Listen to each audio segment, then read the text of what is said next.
I am Silas, I am Michael, and I'm a photographer. And today, this is what I want us to do. I want us to do the best we can to this image. I will tell you this as at the time of recording this tutorial. I don't even know what I will be doing with this image, but I know I'll be fixing a lot of things and I'll be walking you through the detailed steps by step of how I get to fix this. And so let's get right into it. Okay, so the image is sharp enough. As you can see, I always emphasize this. Make sure you do the best light setup that will give you a good skin details of your image, so it will make your post-production easier. All right, so as we know, the first thing, I remove the blemishes, the pimple and the lines. So I remove them. Then that's always the first thing I do. Actually, that's always the first thing I do. So just remove the noticeable blemishes. She doesn't really have much on her face, so I just remove those. Then I guess I'm done with that. So after doing that, then the next thing is for me to size my image. So I use Instagram size 4 by 5, so I can always put it up online. And yes, that's the size. It's automatic. It's automatic on my crop ratio. So that is why you have it that way. So in case you don't have it like that, so again, I'm using Photoshop 2021. So just come here, you either enter ratio or enter width and height, the entire resolution, or you just select the um, preset already, which is 4 by 5, it's 10. That's Instagram size, and that is the size I'm using now. So personally, I love bedrooms in my images, so I will leave it that way. So I want to take these all in, all in, so all in, and I'll bring it this way. So I guess that's we do. So I always select this content aware fill, so as for the edges of my image be equally filled. So that is it. I do that, and there you have it. Okay, so that is our cropped image, as you can see. Great. So no details lost, no quality lost. So the next thing I do is to work on my background. Before I do anything on my skin or the picture, the subject itself, I make sure I fix my background first. So this background is not complex. So I'll just do some cleanup and skin selection. So to select your skin, come to your main image, duplicate the image, and go to select and come to subject. That's like the easiest way that works from Photoshop 2017 upward, I guess. So select your subject to take some few seconds, then you're done. And that's it. My subject is rightly selected. So you can zoom in to check the edges of your selection, see how perfect it is. And I guess I'm good to go. So that is it. So I will select my subject and create a layer mask. So creating the layer mask help me adjust the edges of my images. So instead of brushing through the edges manually, I will just do the shift edge feature, shift it by 5, -5, then I will increase the feather by 0.4, 0.4, then smoothing the edges as well by 2. So I guess that should do, because I don't have much complexity on the edges of my image. So that is it. I guess my background is my image selection edges is fixed. So the next thing is for me to smoothen the background. So I use a method that actually work well in most cases, and that is the fill method. Yes, the fill method. So I'm going to fill this particular layer by using shift backspace, or better still, you can load selection, right click, then fill. So fill with color and select the brightest color on your backdrop. So that is how I do this fill. So what I'm doing is not changing the color completely, but just smoothing the color, and this is what I did. So after filling it up, I just reduce the opacity.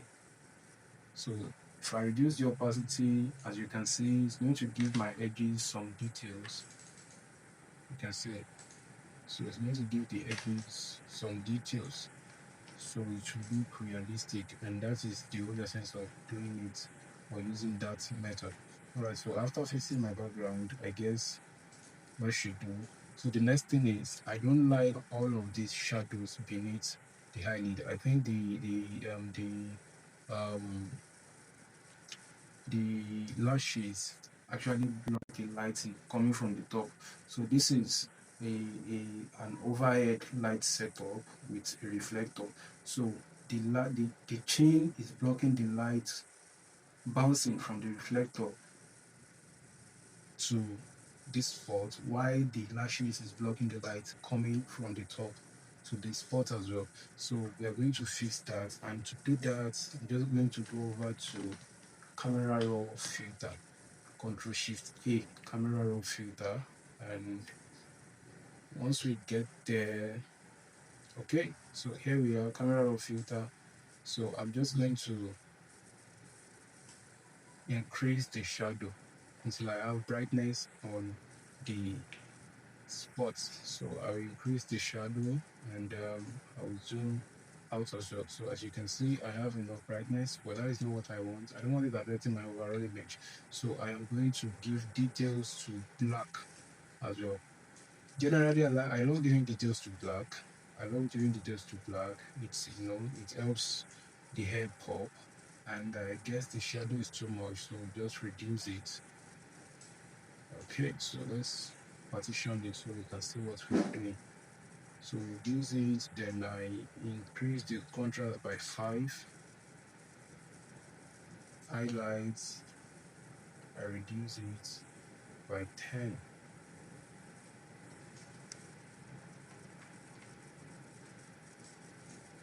So I reduce the highlight by 10. All right, so I guess that should do. So you can see we still have more details, and the noise overlay is not too much. So I guess we're able to go. Okay, let me reduce the shadow now. So down to 40, and that is it. You can see this the before and this the after. So every difference counts. In anything retouching, details matter, and no matter how little the detail it actually matters.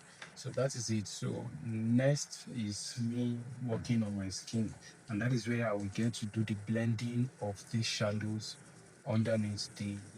So let us get right into it. So I already have a prepared frequency separation action here, so I'll just play it, and I'll set my radius to 2. If you want to learn how to create your frequency separation action, you can.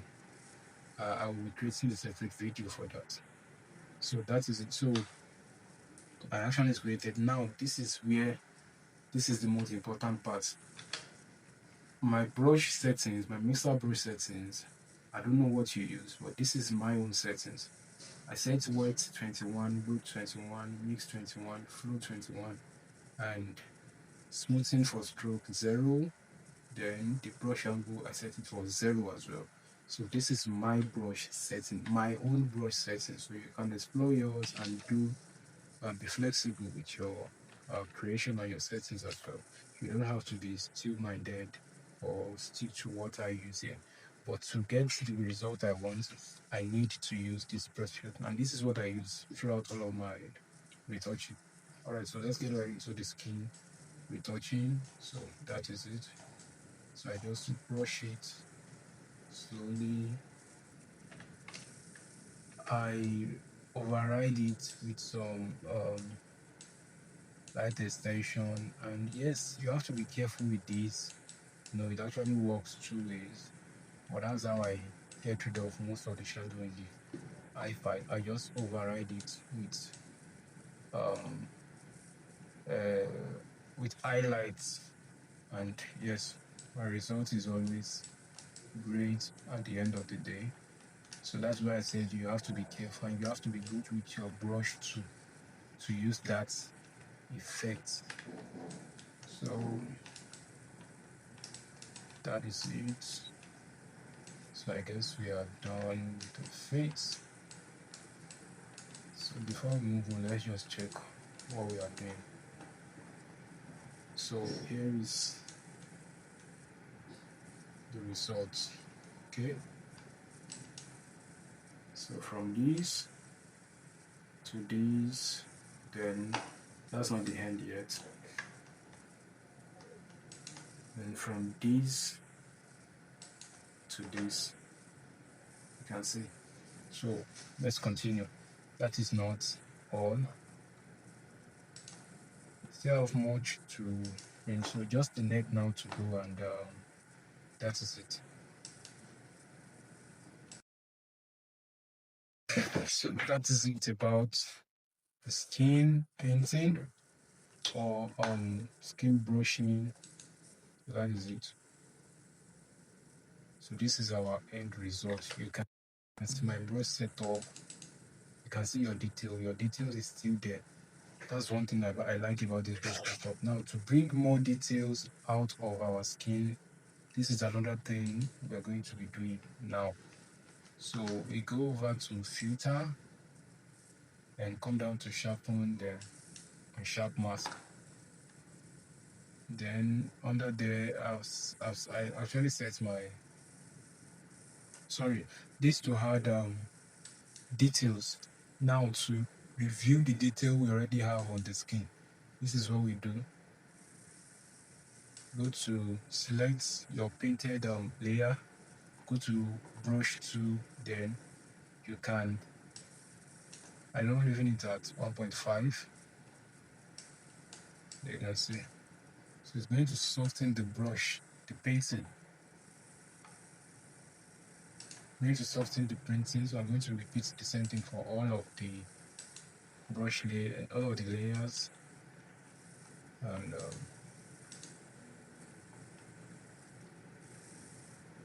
okay, so there you have it. So after doing that, now I can reduce the opacity of my frequency separation. That is why there's something I do say, don't be afraid of always using your brush tool. Don't be afraid of painting, because you can always reduce the opacity. The only thing you should be afraid of is mixing your highlights with your shadow. As long as you are past that mistake, then you're good to go. So I reduce the opacity to 95. Yes, I think 95 should do. Alright, so this the before and this the after. You can see the lights underneath the eyes are well illuminated and we have a good result overall. So that is it. So let's see the overall before and after.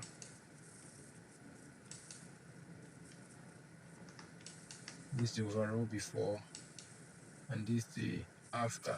So there's something more I love doing. I don't like leaving my background plain. Personally, that's just me. It's not anybody. That's just me personally. I don't like leaving my background plain. So I'll just add something we can make on the spot to the background.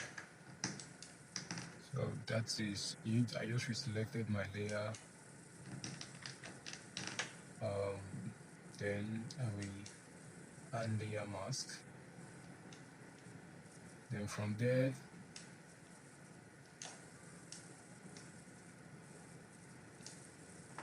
shoot up. Well, there we go. I just love it. Now it's not compulsory you do the same, but I personally even just like leaving my background plain, except I have a full shot.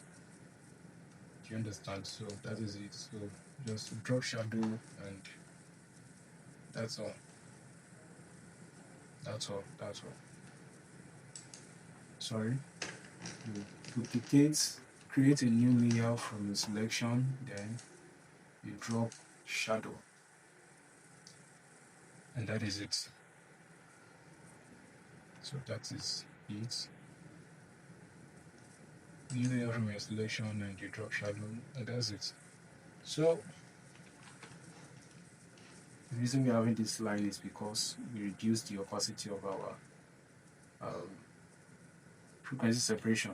So what I'll be doing is just, add layer mask, then paint out that area.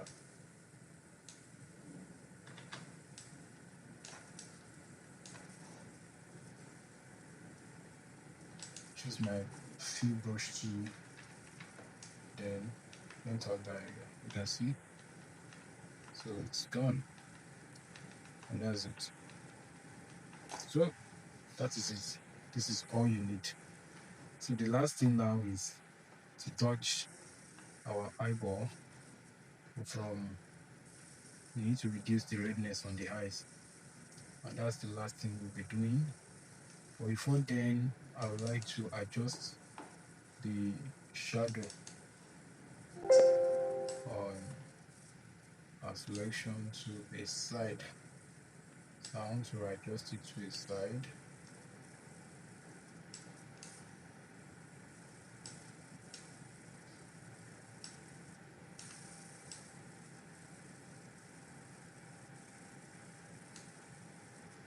So that is it. All of this, like I said, are not necessary, but I just like it. I like the look it gives my image naturally. So there you have it, and we are done with the background. So all we have left to do now is the eyes cleanup, and what I'll be doing concerning that is I'll be creating the manual eye cleaning layer, so we can always replicate it. So I'll create it manually. So this is your curves.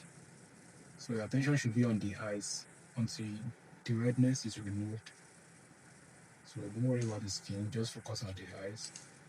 So I choose red from the curves layer, then I reduce red, and come to blue and increase blue, come to green as well,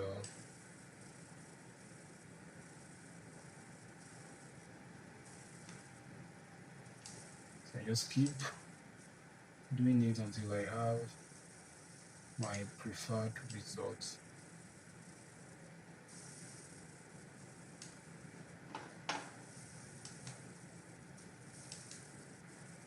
Alright, so I guess that should do.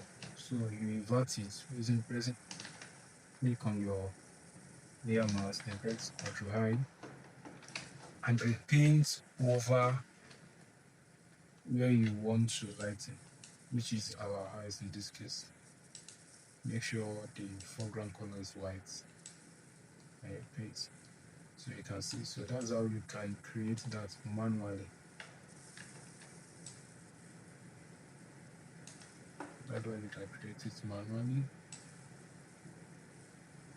That's it. So this is how the eye is supposed to be.